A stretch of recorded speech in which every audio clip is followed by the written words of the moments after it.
y creo que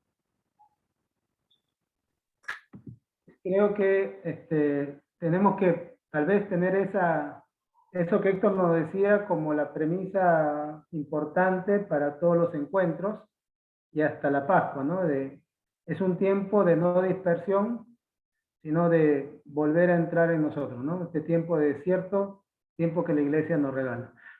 Bien, ahora nos toca hablar de lo que ya vivimos este fin de semana anterior, segundo domingo de Cuaresma. Recordamos que estamos viendo el Evangelio en este ciclo C, que toca el ciclo C litúrgicamente, estamos viendo el Evangelio según San Juan. Y sabemos que la Cuaresma está marcada en la iglesia por tres prácticas, ¿no? Que nos los marca el miércoles de ceniza. Vamos a tomar examen, a ver, ¿cuáles son esas tres prácticas que nos invita a la Cuaresma? A ver, Nancy, ¿cuáles son esas tres prácticas que nos invita a la Cuaresma? Son muy concretas, ¿ah? Nancy, se fue a mí, Nancy. A ver, Jessica, ¿cuáles son esas tres pautas que nos invita a la Cuaresma? Abre tu micro. Oración, limosna ayuno. Y ayuno. Muy bien, ¿no? Esas son las tres prácticas, por supuesto que sabemos que cuando hablamos de limosna, no solamente es dar un billetito o una moneda que es vicio, el donar nosotros, ¿no? El ayuno también implica, por supuesto, el ayuno de dejar de comer o la abstinencia. Perdón, ¿cómo decía Lucho? Estaba medio recortado, pero ya está. Bueno.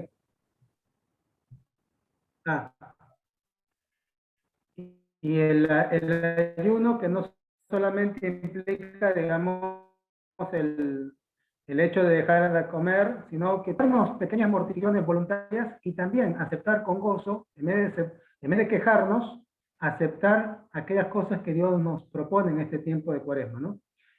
Y la oración, por supuesto.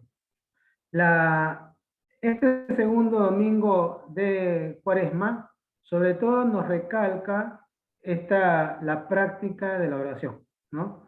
Sobre todo lo que nos quiere recalcar es la oración. Vemos en el Evangelio de San Lucas, nos habla de transfiguración. Sabemos que había pasado 6 días antes de la transfiguración. Eso nos dice el Evangelio de San Mateo. 6 días antes, Jesús le había dicho a sus apóstoles que van camino a Jerusalén y en Jerusalén les espera prisión, flagelación, muerte. También les habló de resurrección, aunque eso no lo escucharon, ¿no? Pero también, y de hecho, que en Mateo vemos que San Pedro lo agarra, lo separa aparte a Jesús y lo reprende, ¿no? Diciéndole, esto no te va a pasar. Porque obviamente sufrimiento, flagelación, muerte, no querían escuchar. Hasta ese momento habían visto a un Jesús hombre, la parte humana, un buen hombre, un hombre coherente, que hablaba con autoridad, no como la autoridad de los fariseos o los escribas, porque los mismos discípulos de los fariseos, de los escribas, dicen, ¿quién es este que habla con autoridad, no? Es decir, mostraba coherencia de vida, aquello que proclamaba lo hacía. Habían visto un hombre que expulsaba demonios, que hacía milagros, un buen hombre, un moralista, digamos, pero hombre. De hecho, que la idea de Mesías que ellos tenían era que Jesús venía a liberarlos del yugo romano, ¿no? Cuando Jesús anuncia que van a Jerusalén para que le espera prisión, flagelación, la muerte, y ve el corazón de los apóstoles que se aflige, entonces por eso 6 días después tomará dentro de los 12 apóstoles a las 3 columnas principales a Pedro, Santiago y Juan, los lleva con él al monte y ahí se transfigura, mostrándole ya no solamente el Jesús hombre, sino el Jesús divino. Dice San Juan Damasceno, no, perdón, San Juan Crisóstomo, que la transfiguración se hace, Dios se transfiguró, Jesús se transfiguró para traer paz al corazón turbado, perturbado de los apóstoles, y se transfigura también para calmar nuestro propio corazón. A ver, seguramente nosotros hemos estado todos nosotros en misa y ya hemos escuchado la homilía del sacerdote y posiblemente mucho más que lo que yo estoy diciendo, pero sabemos que la resurrección no viene sin cruz, no viene sin la pasión y la muerte. Por eso la transfiguración nos invita a ver que hay algo más después de la muerte, ¿no? Que todo no termina aquí. Hay algunos detalles, por ejemplo, el hecho de que aparece Moisés y Elías. Moisés representa toda la ley, el Pentateuco, en la antigua ley, y Elías representa todo el profetismo, ¿no?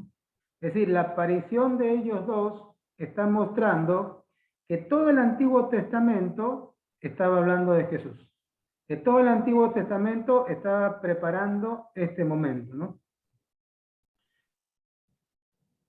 Como decía, los apóstoles hasta ese momento lo que habían visto era a un Jesús humano.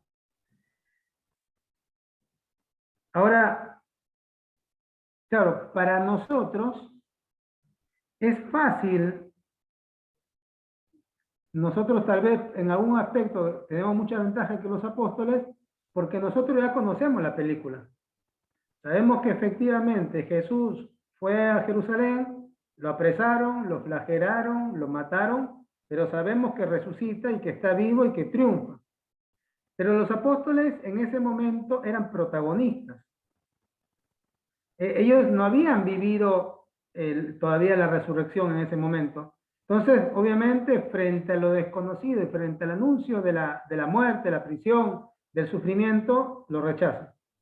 Y de alguna manera, hermanos, es lo que nos pasa a nosotros, no ya con Jesús, porque por lo menos teóricamente lo sabemos, lo que ha pasado, pero sí lo que nos pasa cuando es nuestra vida, ¿no?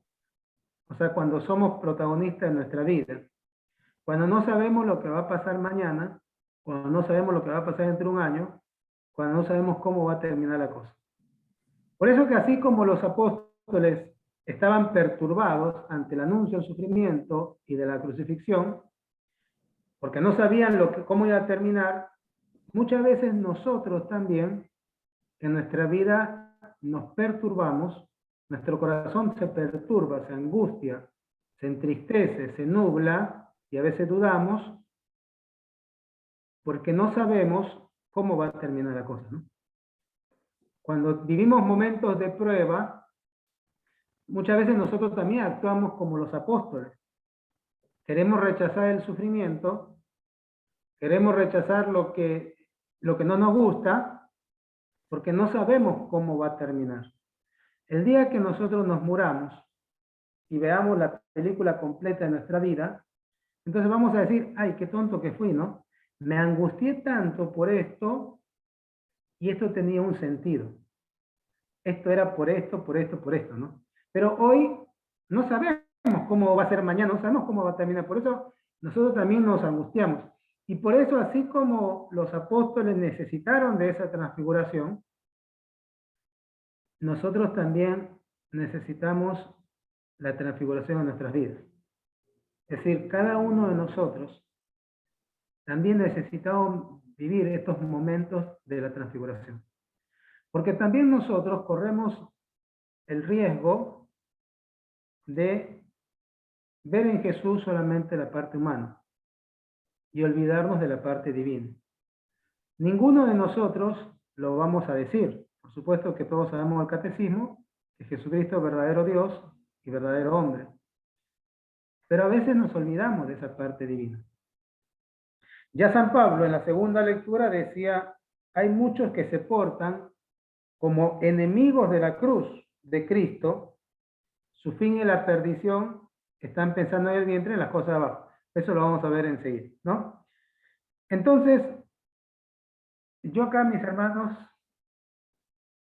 pensaba realmente que necesitamos esos momentos de transfiguración. Y esos momentos de transfiguración para nosotros es el Santísimo. Estar frente al Santísimo.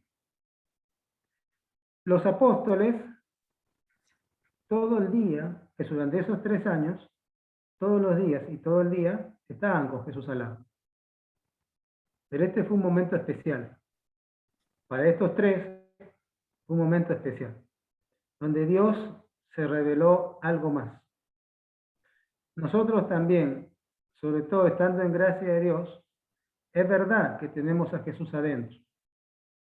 Es verdad que yo puedo rezar en mi habitación, puedo rezar en mi casa, puedo rezar tranquilamente en una plaza, pero creo que este tiempo de Cuaresma, y en este, ya digo, creo que lo que nos decía Héctor de entrar en nosotros, creo que tiene que ser como el hilo conductor. Creo que es un tiempo de visitas constantes a Santísimo. Porque también así como en la transfiguración Jesús se mostró algo más que de lo cotidiano, en el Santísimo, Jesús está algo más que en lo cotidiano. Nosotros estamos en gracia de Dios, Jesús está con nosotros, pero espiritualmente. En el Santísimo también está físicamente. Por eso la presencia por excelencia de Dios en la tierra es el Santísimo, es la Eucaristía. Creo que es un tiempo, en este que nos hablaba Héctor, de no dispersarnos, realmente es un tiempo tal vez de usar menos redes, de gastar menos tiempo en cosas que no sean esenciales e ir a buscar a Jesús. Por eso yo como primera cosa los invito que estas transfiguraciones son esos momentos con Jesús en el Santísimo. Hay algo que pasa cuando uno está frente al Santísimo. Y acá les cuento algo que me pasó a mí en Lima, cuando estuve, hace no mucho tiempo. Lucho ya lo sabe, lo conté la vez pasada. Cuando yo llegué a Lima, ahora para fin de año, a los pocos días, le confirmaron a papá que tenía cáncer. Bueno, le dieron la fecha de operación, lo operaron, bueno, ustedes ya saben eso, estuve acompañándolo, y después parecía que de la operación había salido bien, y el mismo médico le dijo,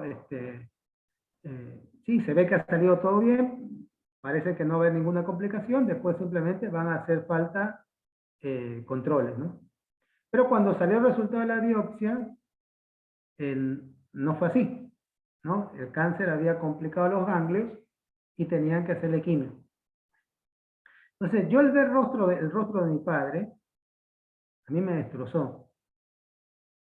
Yo sinceramente creo tener asumido que nacimos para morir, es decir, que esta es una etapa donde tenemos que regresar a Dios. Pero ver el rostro de mi padre me destrozó. Y entonces, bueno, como yo tenía la gracia, yo estaba celebrando misa, yo tenía el permiso de celebrar misa en la casa de mis papás, yo algunos días dejaba el Santísimo para hacer mi adoración. Y justo ese día había dejado el Santísimo, así que en la noche, cuando todos se van a dormir, yo me pongo frente al Santísimo y le comienzo a reclamar,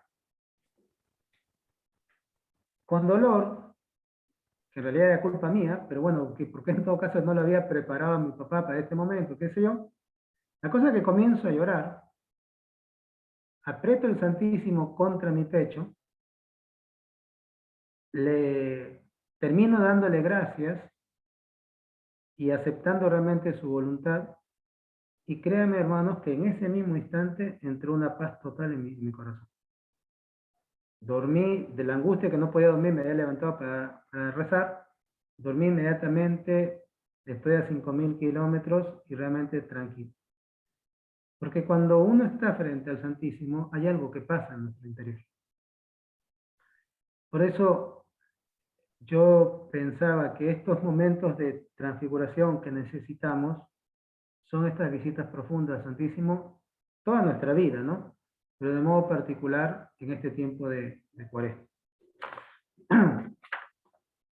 Pero también entendemos que los apóstoles, los tres, vieron a Jesús, ¿no es cierto? Se transfiguró, ya no solamente habían visto, por lo menos estos tres, no solamente habían visto a Jesús humano, sino también ya habían visto a Jesús Dios, parte de su divinidad, pero sin embargo no fue suficiente, ¿no? Porque en la pasión, al menos dos lo abandonan, al menos Pedro y Santiago se van, el único, digamos.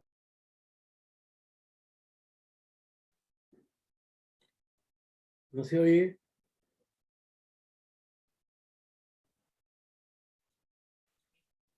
Su micrófono. Hola, hola. ¿Ahora sí se escucha? Perdón. Sí, ahora sí. Sí. No, Sí, sí, decía te que escucho. de estos tres que habían visto ya a Jesús no solamente humano, sino también divino, sin embargo, en el momento de la pasión, al menos dos lo abandonan, ¿no? Juan y Pedro se van. Digamos que Juan lo acompañó. Entonces vemos que no es suficiente estos momentos, o sea, es necesario, pero no es suficiente estos momentos de transfiguración. Porque ellos vieron la transfiguración y sin embargo no les fue suficiente, ¿no? Entonces, ahí entramos a un segundo punto, la segunda lectura, esto que decíamos, que ya pasaba en el primer tiempo de la iglesia, primer siglo de la iglesia, San Pablo hablándole a los filipenses, dice, ahora les repito llorando. Hay muchos que se portan como enemigos de la cruz de Cristo. Su fin es la perdición. Su Dios es el vientre. Su gloria está en aquello que los cubre de vergüenza. Y no aprecian sino las cosas de la tierra. Mis hermanos, ninguno de nosotros amamos la cruz por la cruz. El mismo Jesús no amó la cruz por la cruz. Amó la cruz porque nos amó a nosotros. Porque sabía que el medio que Dios había elegido, que Dios Padre había elegido para nuestra redención. Pero no amó la cruz por la cruz. Pero sí, cuando la tenía que asumir, la amó. Entonces, nosotros no podemos siempre tratar de evadirla. No podemos pretender, si somos cristianos, que nunca nos toque la cruz. No podemos renegar cuando nos toque cargarla. Porque si yo reniego y nunca la quiero cargar, entonces en realidad no me puedo llamar cristiano. Me tendría que sacar ese nombre. Porque si yo me identifico y me digo ser cristiano, mi modelo es Cristo. Yo, vuelvo, repito, no buscamos la cruz por la cruz. Y incluso puede estar bien que uno diga, yo no quiero sufrir. Perfecto. Pero cuando nos toca, si la rechazamos, si no la amamos, si no la abrazamos, estamos poniendo en duda nuestro ser cristiano, nuestro nombre de cristiano. Por eso también es muy importante, San Pablo dice, estos tienen la mirada solamente en las cosas de la tierra. Es muy importante tener la mirada justamente en las cosas del cielo, en la vida eterna. Si mi vida se concentra solamente en las cosas de la tierra, si mi vida se concentra solamente en el trabajo, en mi salud física, en mis aspiraciones, en crecer profesionalmente o incluso de repente crecer solamente espiritualmente, en la que sea, ocupar cargos en la comunidad, ocupar cargos allá o allá o en tal lugar,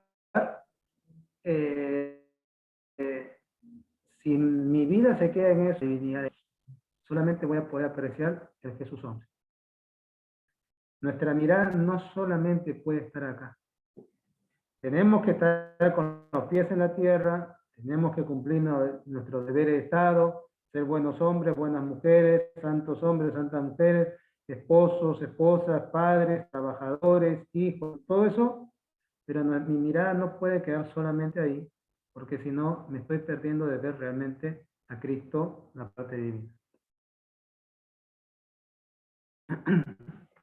Y por último, cuando leía la lectura, que tal vez, no sé, no es el tema principal de la lectura, pero a mí me hizo mucho ruido, y creo que las lecturas también es una invitación, como se dice hoy, a salir de nuestra zona de confort.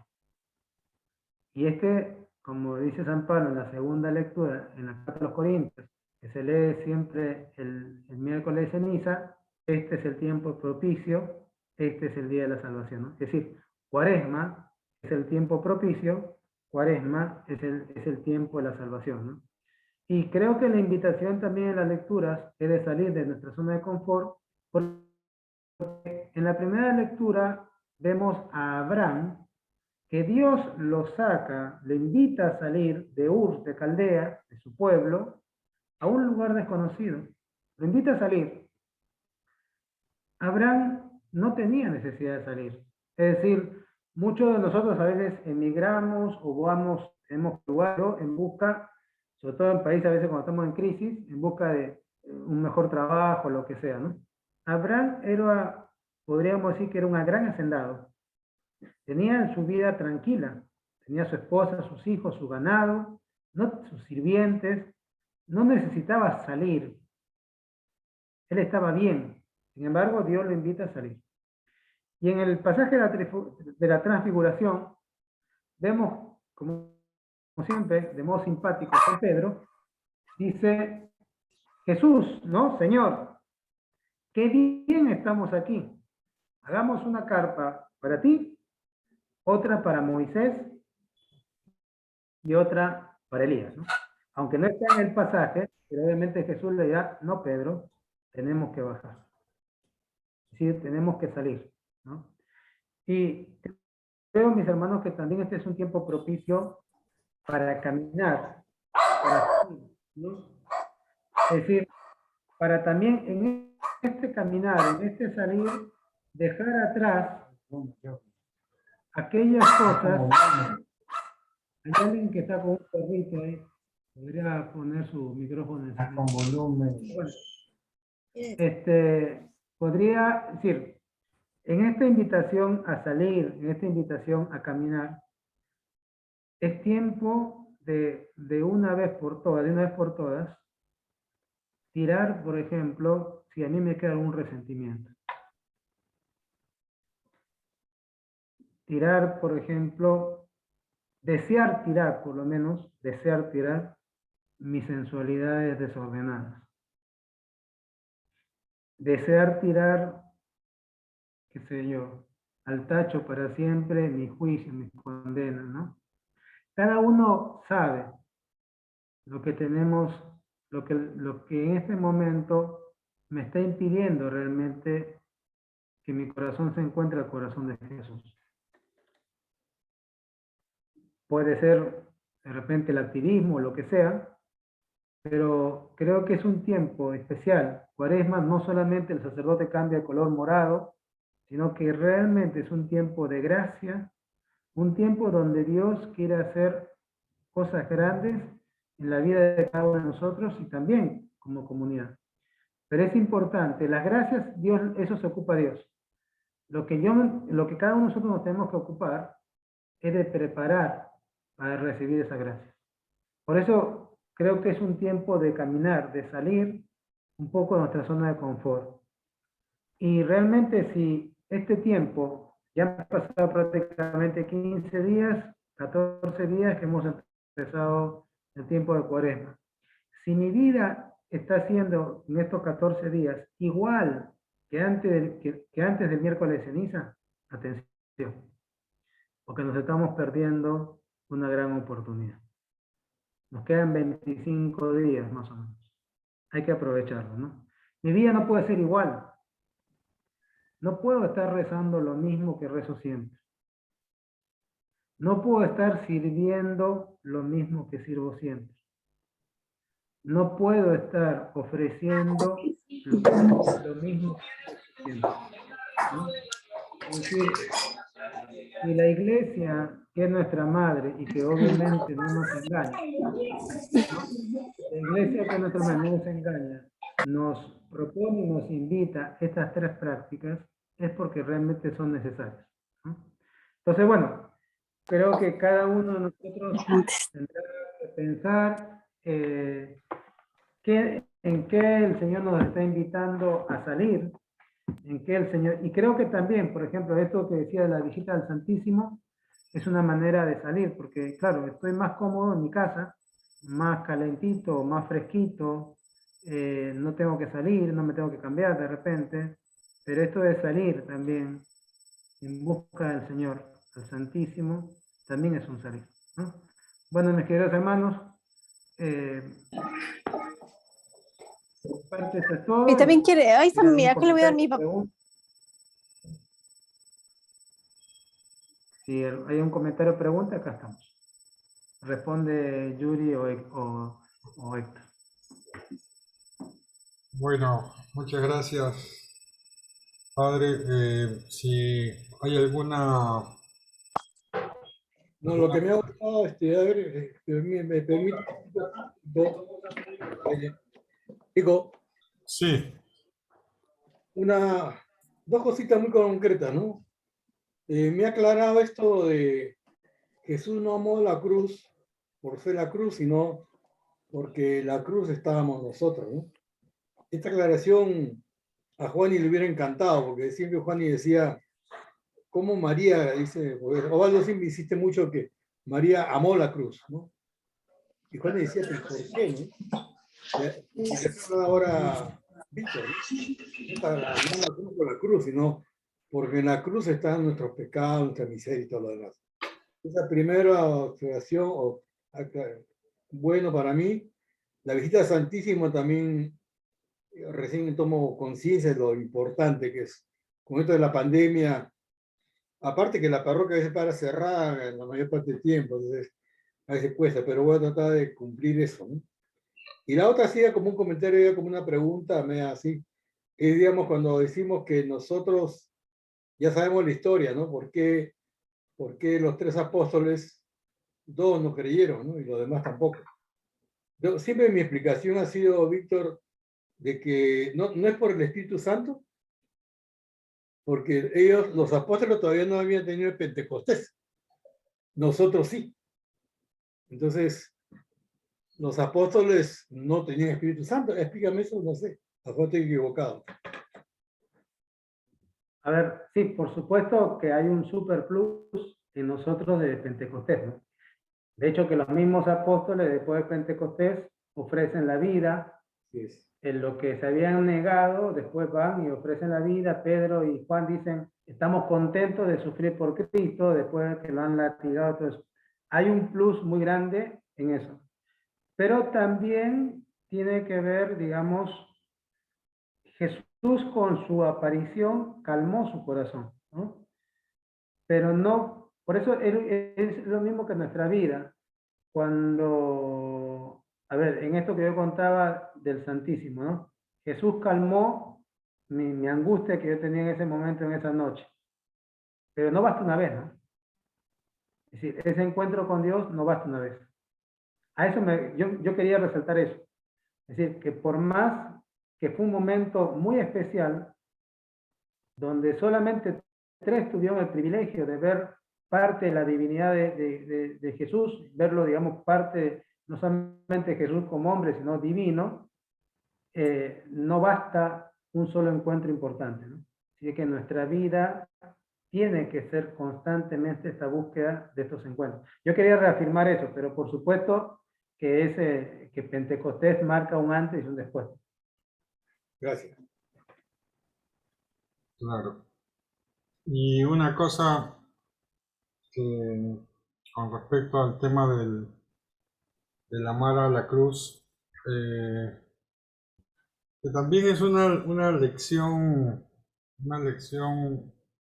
metafísica, digamos, porque nosotros amamos las cosas siempre por su aspecto de bondad, ¿no? De hecho, todas las cosas que nosotros hacemos por el aspecto de bondad que tiene eso. O sea, no amamos la cruz por por el dolor mismo, sino por la redención que está en en ese madero, ¿no? Y eso es siempre así, ¿no? O sea, siempre uno... Y eso es para, inclusive como criterio para juzgar las cosas, los actos de la gente, cuando uno tiene la oportunidad de guiar, ver qué es lo bueno que vio en eso, inclusive en eso aparentemente malo que hizo, ¿no? Porque no lo hace nunca, nadie hace las cosas por la maldad misma, ¿no? Porque la maldad es una ausencia, sino por el aspecto de bondad que hay en ese acto, ¿no? Pero no, bueno, no sé si... Eso tiene que quedar bien grabado dentro de nuestra forma de ver las cosas, ¿no? Es una lección muy sencilla, pero cuesta mucho asimilarla. Eh, la gente no, por lo general no entiende que siempre estamos buscando la bondad de las cosas, ¿no? No quiero meterme con ejemplos controversiales, Con pero lo cual no quita responsabilidad, digamos, ¿no? lo cual no quita responsabilidad, obviamente. Pero siempre el motor está en el aspecto de bondad de ese acto.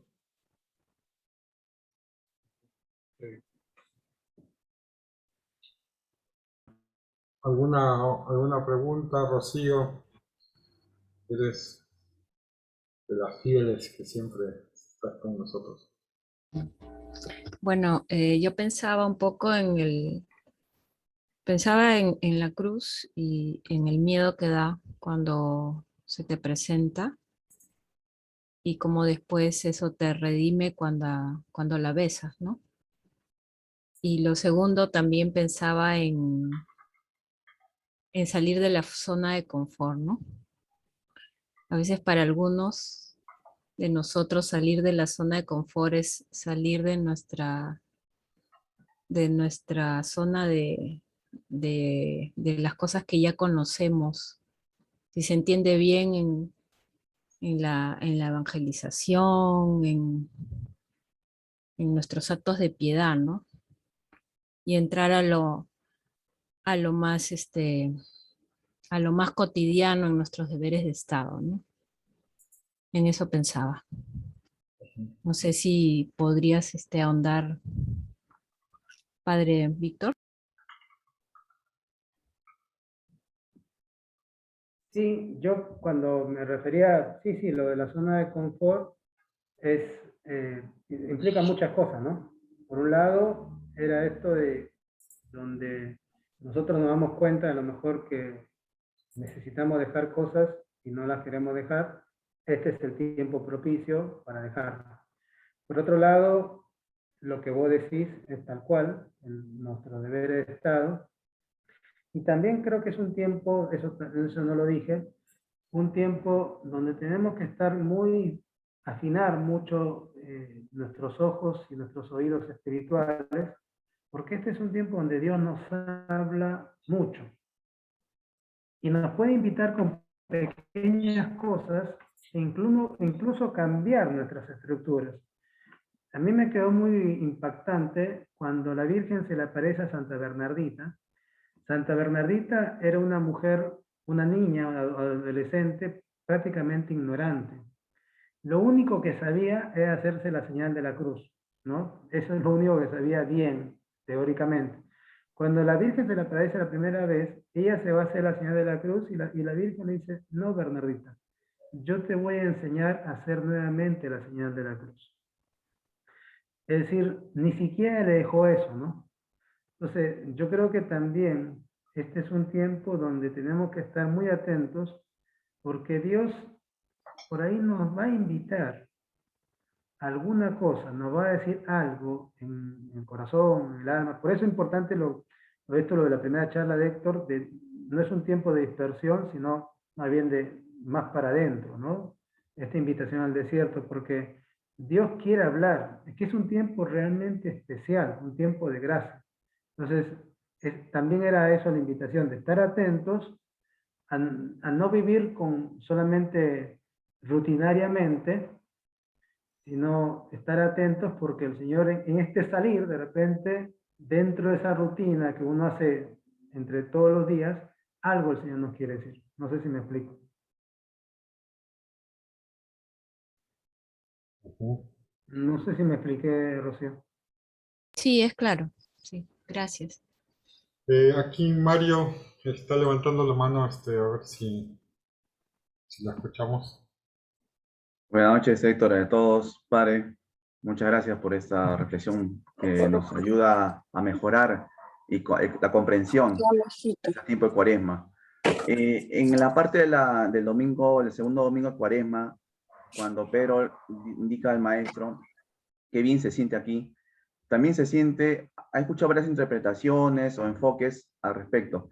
Y alguno de los que me llamó más la atención fue cuando se dice que también es la zona de confort de ellos, ¿no? O sea, como que se sienten que es lo máximo que podían aspirar estando en ese momento, que no tiene una explicación razonable para ellos, pero que a su vez, si de repente no aparece la nube, le dice Dios que es su hijo, que lo escuche y lo sigan, como que no despertaran en ese momento, como que se quedaron congelados por lo impresionante y se dejan llevar por lo externo de haber visto transfigurarse a Jesucristo. O es que algunos también interpretan que es un punto máximo del cual pueden empezar a tener mayor fe. No sé si usted pudiera aterrizar esto que estoy dando en forma etérea, ¿no? Con datos, pero creo que se presta para que podamos tener una idea más consolidada de ese pasaje del Evangelio del domingo. Sí, mira, por un lado es muy natural, es como, no sé si vos hiciste verdadera hombría, hiciste en retiro verdadera hombría, no. Empecé el año pasado, recién tenemos poquito tiempo. Bien. Pero digamos, cuando uno hace un retiro, ¿no? Cuando uno está bien de retiro, no nos da ganas de decir qué bien que estamos acá. No nos da ganas como decir, estaría bueno que la vida fuese así. En ese momento, digamos, que estoy ese fin de semana donde estoy ahí solo viviendo, no tengo los problemas, o sea, es un momento, digamos, para mí hermoso de compartir, de ver un montón de cosas, ¿no? Y uno dice, bueno, qué bien que estoy acá, cómo quisiera que uno fuese toda la vida así, ¿no?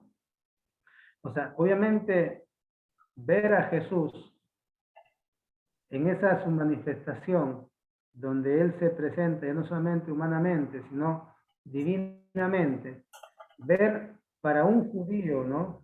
De pura cepa, como eran ellos, ver a Moisés, el padre de toda la legislación judaica, ver al profeta por excelencia, Elías, o sea, es como, no sé, al que le gusta el fútbol, imagínate que vas a cenar con Messi, Maradona y Ronaldo.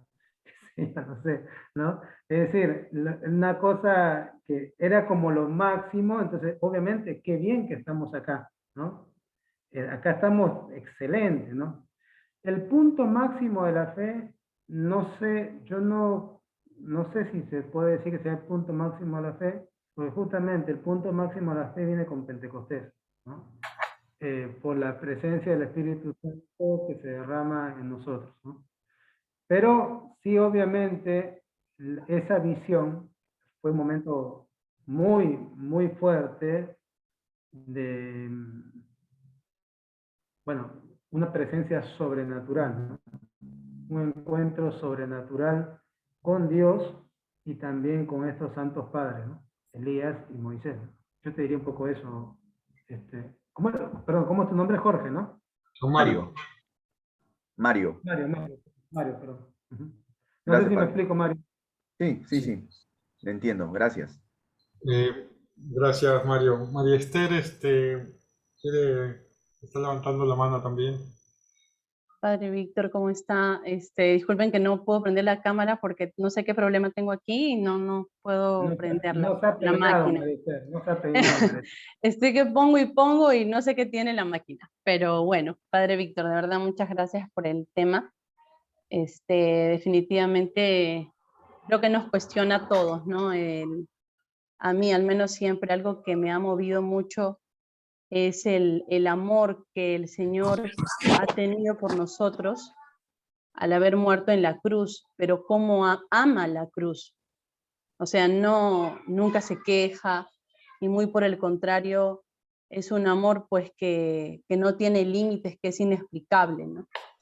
Y una pregunta quizás ante esto y lo que íbamos compartiendo todos era, ¿cómo podemos mejorar nuestra intensidad en la oración? Esa oración que, como usted bien decía, no se puede quedar solamente en el rezo, sino esa oración de tú a tú, ¿no? Dios y yo, ese momento de intimidad, cómo puede cada vez ser más fuerte, más intenso, en donde realmente uno se despoje, ¿no? Se haga nada, se presente sin máscaras, sin títulos, y realmente nos encontremos con Dios, ¿no? Ver su rostro, ¿no? Y escuchar su voz también. Eso, Padre Víctor, gracias. Gracias, maestra, a vos. No sé si hay una receta única. Yo tal vez te digo lo que para mí, digamos, me resulta muy importante y muy fuerte. Por un lado, a mí me ayudó mucho. Hace un par de años volví a leer un libro del santo Ya. De Manuel, aluminio es Manuel 159. González, que se lo llama como el santo de los agrarios abandonados. Y el librito se titula ¿Qué dice, qué hace Jesús en el Santísimo Sacramento? Y en el son capítulos cortitos. Y en el capítulo primero, él habla de la necesidad de percibir frente a quién estamos. Porque yo particularmente creo, por lo menos hablo de mi experiencia, que muchas veces me pasa a mí, y creo que también le pasa a muchos, que cuando me pongo a rezar, no percibo que estoy frente a Dios. Porque yo creo que si percibimos que estamos frente a Dios es una locura. Y haríamos lo que hacen los santos, ¿no? Es decir, que todo el tiempo que pudiésemos estaríamos rezando. O sea, los santos dejaban de rezar porque no podían rezar más tiempo. Cuando era la vida de San Martín de Porres, se hacía todo el tiempo que podía para ir a rezar. No rezaba cuando tenía que hacer los oficios, cuando tenía que rezaba de otra manera, ¿no? Es decir, cuando servía, cuando curaba a los enfermitos, cuando cuidaba a uno, cuando estaba barriendo, pero todo el tiempo que él podía, estaba con Dios, ¿no? Porque llegaba a percibir frente a quién estaba. Y creo que eso es una gracia, ¿no? Entonces, yo realmente ya hace un tiempo, cuando me pongo en oración, lo primero que le pido es al Espíritu Santo que me dé la gracia de poder percibir frente a quién estoy. Porque creo que sinceramente cambia mucho si yo llego a percibir un poquito frente a quién estoy, ¿no? Eso por un lado me parece que es muy importante, ¿no? No es que estoy rezando al aire, ni a mi mente, ni a mi corazón, sino que estoy frente a Dios. Y lo otro, toda oración es importante, es válida. Nosotros tenemos una impronta también media carismática, lo cual no hay que dejarlo, pero ojo que una oración sin silencio también es carismática. Una oración carismática no solamente cuando yo hablo y digo cosas en voz alta, ¿no? Yo puedo ser sumamente carismático frente al Santísimo, ¿no? Y creo particularmente que un cristiano para madurar en la oración necesita momentos frente al Santísimo. Porque es un regalo que Dios nos ha dejado, que es el mismo que Él se ha quedado, no es por nada, ¿no? O sea, si no fuese tan importante, no se hubiera quedado, ¿no? Bastaba que esté en la comunidad, bastaba que esté dentro nuestro cuando estamos en gracia de Dios, ¿no? Lo que se llama y en la habitación trinitaria, bastaría eso, ¿para qué se queda? Bueno, cuando comulgo se hubiera hecho presente y ya está. Pero la iglesia, que es justamente madre y sabia, por eso deja el Santísimo expuesto, ¿no? Porque realmente es muy importante. Vuelvo a decir, obviamente, a ver, en mi casa está el Santísimo, ¿no? Yo vivo en la iglesia. Bajo las escaleras y tengo al Santísimo las 24 horas del día, el momento que yo quiera, cuando yo pueda. Obviamente hay una diferencia entre ustedes conmigo. Ustedes son laicos, no viven en la iglesia, tienen que trabajar, tienen hijos. Es decir, hay un montón de cosas que Dios no le va a pedir porque no lo van a poder hacer. Pero sí el deseo. El deseo. El deseo de poder estar con Él. Y cuando pueda estar. El deseo, por ejemplo, de asistir a misa. No importa la homilía del cura. Puede ser buena, mala. El deseo de estar ahí comulgando. Yo creo que son cosas esas que nos hacen un contacto con Dios distinto, ¿no? Y después, por supuesto, en el momento de la oración, tiene que ser una oración muy encarnada, ¿no? No solamente rezar el Padre, ojo, rezar el Padre Nuestro y la Ave María son, Padre Nuestro es la oración perfecta, ¿no? Si tratar de rezarlo con devoción, con lo que, tratando de pensar en las palabras que voy diciendo cuando rezo el Padre Nuestro, pero también contarle mi vida, abrir mi corazón, y siempre el momento de silencio para tratar de escuchar la voz de Dios. Porque si yo rezo todo un rosario, o le pido un montón de cosas a Jesús, y después me voy, o incluso si lo alabo, le doy gracias, le doy gracias, le doy gracias, le doy gracias de todo eso, y me voy, ¿y dónde está si lo más importante es la voz de Jesús? Lo más importante no es mi voz. Entonces, un momento de silencio para tratar de escuchar lo que Él me quiere decir a mí. Eso yo te diría eso, María Esther, como algunas pautas que pueden ayudar. Después, Muchas gracias, Padre Víctor, muchas gracias. después nos dices bien el nombre del libro para que la gente se lo pueda conseguir. Ahí a través del chat, ¿no? Yo cuando vaya, si quiere puedo llevar, yo no tengo fotocopia, si quiere puedo llevar algunos ejemplares para que le saquen copia. Ya. ¿Qué dice? Giampiero creo que iba a hacer una pregunta o José Manuel, no sé. Sí, padre, ¿qué tal? ¿Me escucha? ¿Sí? No, gracias primero por la charla, siempre es bueno escuchar a Cristo Vinci. A mí el domingo cuando escuchaba el Evangelio me quedaba picando esto que ya lo ha mencionado, pero en el momento que Pedro le dice a Jesús que bien se está aquí, ¿no? Y al menos la versión de la Biblia que leyeron en la misa a la que yo asistí, inmediatamente decía, no sabía lo que decía, ¿no? Como diciendo, Pedro discernió mal en decir eso, ¿no? Entonces me quedaba picando en la cabeza un poco esto de, o sea, cómo discernir uno cuando ya está en el momento, ¿no? Porque Pedro estaba frente a Dios mismo, ¿no?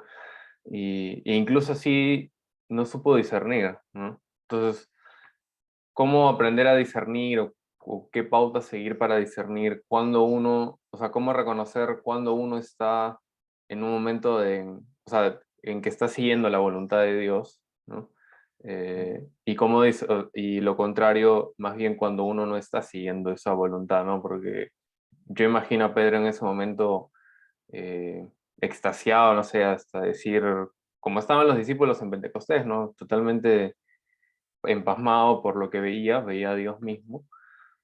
Y de alguna manera eso o sea, te enamora, ¿no? Te llena totalmente el corazón, pero aún así Pedro discernió mal, ¿no? No era lo que quería Dios que él se quedase ahí, ¿no? Entonces, no sé, con algunas pautas o cómo discernir cuando uno va por ese camino adecuado y cuando no.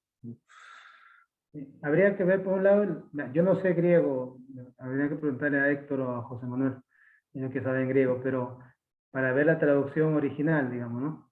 Porque lo que yo entiendo, alguna vez en un comentario a ese no sabía, no es un saber, digamos, tanto de equivocarse, qué sé yo, sino justamente como estaba tan extasiado, es decir, es como que no estaba, digamos, totalmente lúcido, pero no, digamos, de locura espiritual, ¿no? frente a la inmensidad que vio, entonces proclama, qué bien que estamos aquí, ¿no? Digamos, no sabía lo que decía en el sentido de que la vida tenía que continuar. O sea, él no se podía quedar ahí, en ese sentido, no se podía quedar ahí con Juan, todo eso, uno, porque se iban a morir de hambre, si no había comida. A eso no sé si me explico, o sea, no sabía lo que decía, bueno, qué bien, quedémonos acá. Si estás en la montaña, llega la noche, te mueres de frío. Es decir, pero era el éxtasis de lo que estaba viviendo que le dice, qué bien que estamos aquí, ¿no? Quedemos, o sea, por eso no es que hubo un mal discernimiento de Pedro, ¿no? Sino era el éxtasis, pero no sabía lo que decía porque obviamente ya naturalmente no se podían quedar ahí. En algún momento se iban a morir, tenían que comer, y qué sé yo, no tenían alimento, no podían estar toda la vida, quedarse ahí. Pero, digamos, en cuanto a tu pregunta de cómo discernir, San Ignacio de Loyola siempre recomienda mucho al discernimiento de espíritus ver el tema de la paz interior, lo cual no tiene que ver con el tema de me siento bien, no es tanto un sentirme bien o estoy haciendo lo que me gusta, no, sino esa paz interior cuando yo hago algo que es de Dios, en mi interior hay un descanso, hay una paz, hay una tranquilidad mucho más allá de lo sensible, del sentirme bien. Porque incluso puedo estar haciendo algo que no me gusta, que me cuesta, de repente siento que Dios me pide dejar tal cosa, una relación, un trabajo, alguna cosa, pero realmente entonces la dejo y no me gusta, pero siento una tranquilidad, una paz. Y viceversa, ¿no? Si más bien, aunque me guste y me siento contento porque estoy haciendo esto, porque no sé, me va a hacer bien, lo que sea, pero no hay como una cierta intranquilidad interior, ¿no? Entonces, no es de Dios. ¿No? Esa es como una pauta general. Siempre es recomendable, si es una cosa muy fina y si uno tiene la oportunidad de tener un hermano mayor a quien consultar, vale la pena, ¿no? Si tiene un confesor, un director espiritual o un hermano mayor laico, a veces hay cosas que vale la pena consultarlo. Pero esta pauta, digamos, como el tema de la paz interior, él dice, San Ignacio dice, cuando no hay paz interior, nunca es de Dios. Si hay tristeza, si hay angustia, si hay bajón, nunca es de Dios. Dios nos puede sacudir, si yo estoy haciendo algo malo, me puede sacudir, me puede cachetear, pero nunca me trae angustia ni tristeza, nada, ¿no? Sino al contrario, la voz de Dios siempre trae paz, angustia, un poco de desesperación, todo eso no es de Dios. Padre. Gracias, padre. ¿Entendieron? José. ¿Te expliqué? ¿Qué tal? ¿Qué tal? Lucho. Tus preguntas son difíciles, José, así que por favor ten misericordia de mí, que no soy filósofo, por favor. No, yo tampoco sé griego, padre. Entonces el chino. La única materia que reprobé 2 veces. No, yo, primero gracias por el tema, creo que se complementa bien con lo que había dicho Héctor, como dijo, ¿no? Que la necesidad de tener momentos como de transfiguración, de estar a solas, de encontrar a Dios de una forma más profunda, pero personalmente a mí siempre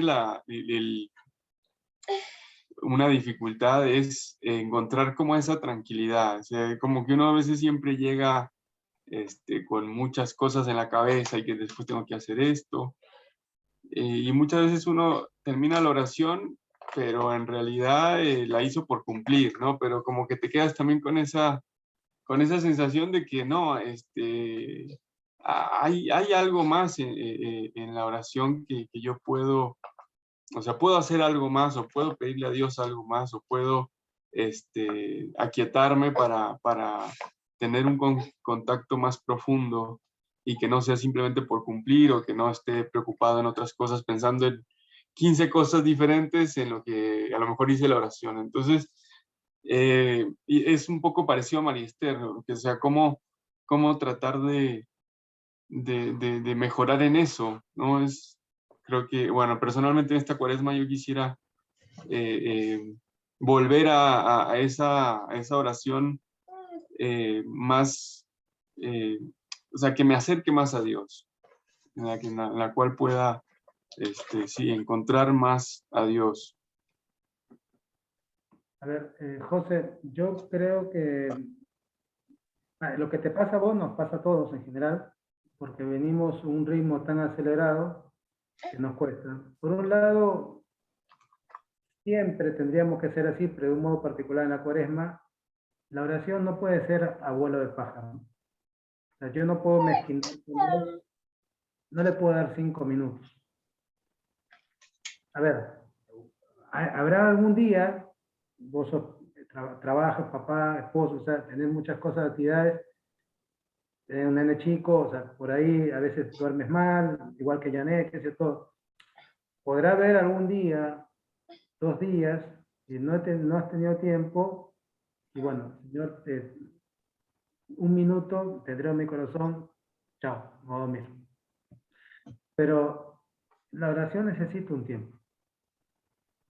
Porque justamente cuando uno hace los ejercicios ignacianos del día a día, o sea, no en un retiro una semana, ¿no? O los 30 días, sino uno lo quiere hacer los retiros ignacianos en la vida diaria, la primera condición que pone San Ignacio, o mejor dicho, no San Ignacio, los jesuitas, los seguidores, es que tienes que separar por lo menos media hora, 40 minutos por día. Si no, dicen así, si no, ni siquiera intentes hacerlos. Porque la oración necesita un tiempo. Porque como venimos con todas estas cosas, a ver, uno siendo sacerdote que está siempre más en contacto con lo sagrado, estoy confesando, haciendo dirección espiritual, dando la misa, o sea, estoy siempre más en contacto. Sin embargo, uno llega al Santísimo y todavía te cuesta quietarte. Entonces, necesita un tiempo justamente para quietarnos un poquito de esas 15.000 cosas que tenemos en la cabeza. Y ese quietarnos, cada uno tendrá que ir descubriendo cómo se quieta mejor. A mí particularmente lo que decía esto del libro, realmente pedirle la gracia frente a quién estoy. Porque también creo que sinceramente si percibimos que estoy frente a Dios, todas mis preocupaciones caen. Porque si entiendo que estoy con Él, lo otro no sirve. Es lo de Marta y María, ¿no? María percibió que estaba frente a Jesús, al Mesías, y hasta el resto puede esperar. Marta en ese momento no percibió y estaba haciendo un montón de cosas, ¿no? Entonces, por un lado esto de percibir, y después uno se aquietará, a lo mejor a mí me ayuda particularmente mucho cantos.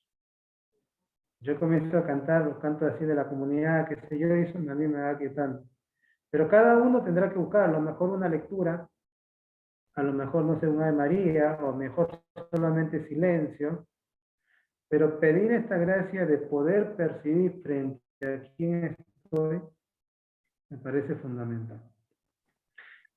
Y después, este momento, porque en la oración, más que hacer, creo que es dejarnos hacer, ¿no? Por eso decía que más importante que mis palabras, lo que dice Jesús ya sabe, ¿no? Antes que uno se lo pida, él ya sabe. Aunque también le gusta que uno le manifieste las cosas. Pero más que mis palabras, es tratar de escuchar la voz de Dios. Porque a lo mejor yo vengo con 15.000 angustias y una vocecita, una palabrita de Jesús, te calma, ¿no? Por esto es lo que yo contaba de mi viejo, ¿no? Yo venía con toda esta angustia, una vocecita de Jesús me calmó el corazón. Entonces, vuelvo a decir, en la medida que uno pueda, una oración no puede ser vuelo de pájaro, necesita tiempo. Un poco de tiempo hay que dedicar. Después, tratar de pedir la gracia de saber frente a quién estoy y buscar un poquito el método que a mí me aquiete, cantos, alguna lectura, un texto bíblico, un silencio, no sé, algo que me aquiete y después empezar la relación.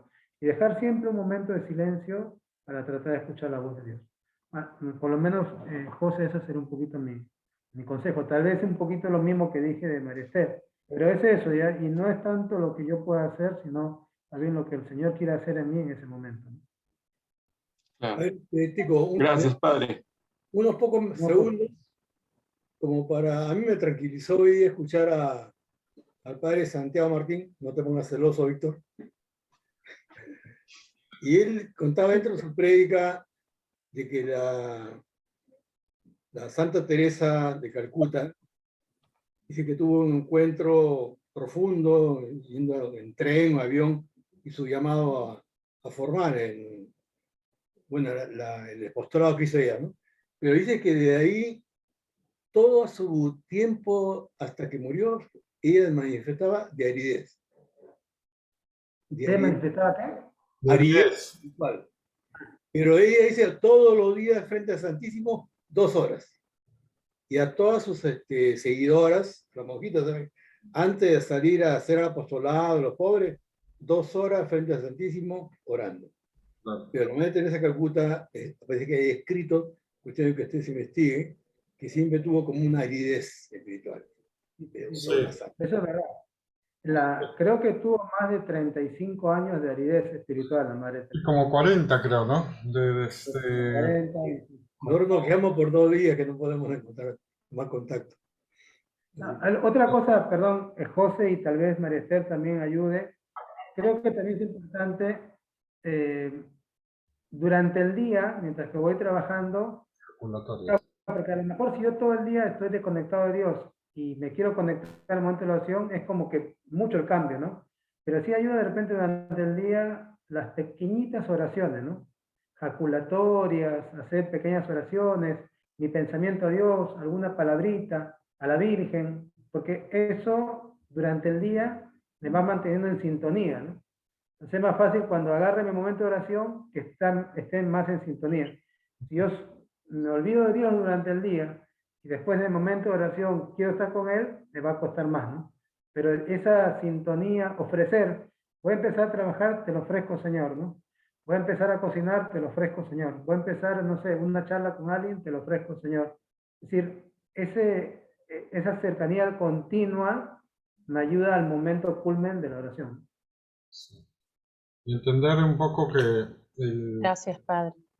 el carácter, el carisma de las hermanas de la caridad es una orden religiosa que tiene una base bien contemplativa, ¿no? A pesar de que parece que fuesen muy activas, ¿no? Sí. Con respecto a la frase que usa el evangelista con respecto a lo de Pedro, es la palabra que usa es eidos. En realidad es como eidos es la esencia, ¿no? Entonces lo que está diciendo el evangelista es que Pedro no dijo lo esencial de ese momento, ¿no? O sea, se estaba yendo como por la tangente. Y que lo que estaba diciendo no era correcto, pero no era lo esencial. Decía, utiliza la palabra no y la palabra eidos, que es lo que estaba diciendo no era lo más importante, ¿no? Eso es lo que le estaba diciendo, porque lo que más importante era después lo que venía, ¿no? Así que bueno. Bueno, creo que ya hemos Ya basta. terminado. Y ojo, no hay que confundir la sequedad espiritual con la pereza espiritual, ¿no? Porque tienen algunos síntomas parecidos, que sobre todo es el tema de no encontrar la voz de Dios, pero la diferencia entre el perezoso espiritual y el que tiene sequedad espiritual es que el que tiene sequedad espiritual o aridez espiritual siempre tiene deseos de encontrarse con Dios. Siempre tiene el deseo de estar en contacto con Dios, no pierde el vínculo de la oración con Dios, a pesar de que todo sea muy, muy árido, ¿no? En cambio, el perezoso no, ¿no? Así que bueno, ya estamos terminando. Y muchas gracias. Algunas palabras, algo que quieran comentar. No sé. Bueno, entonces el próximo martes vamos a estar con Yuri, que nos va a hablar sobre el tercer domingo de Adviento, ¿no? Los esperamos a la misma, de Adviento no, de Cuaresma, y ya estaremos mandando en esta misma noche, creo, la grabación de lo que es de lo que ha sido esta enseñanza, ¿no? Esta meditación. Así que, Padre, si quieres terminar con una oración final, una bendición, y así ya estamos. En el nombre del Padre, del Hijo y del Espíritu Santo. Amén. Gracias, Señor, por este momento de compartir, y te pedimos que nos des la gracia de aprovechar bien este tiempo de gracia, tiempo especial, que nos regales también la gracia de, en nuestros momentos de oración, percibir frente a quién estamos, de saber que tú eres Dios y que estamos contigo. Y que ese percibirte a ti, Señor, nos haga dejar lo demás. Tú eres lo importante, Señor. Una sola cosa es lo importante, y que eres tú, Jesús. Danos esa gracia de poder, en este tiempo de Cuaresma, crecer en lo personal, pero también ayudar a hacer crecer a mi familia, a mi comunidad. Gloria al Padre, al Hijo y al Espíritu Santo, como era en el principio, ahora y siempre, por los siglos de los siglos. Amén. El Señor esté con ustedes y con su espíritu. Con su espíritu. Bendición de Dios Todopoderoso, del Padre, del Hijo y del Espíritu Santo. Amén. Amén. Amén. Muchas gracias. Uy, entró acá.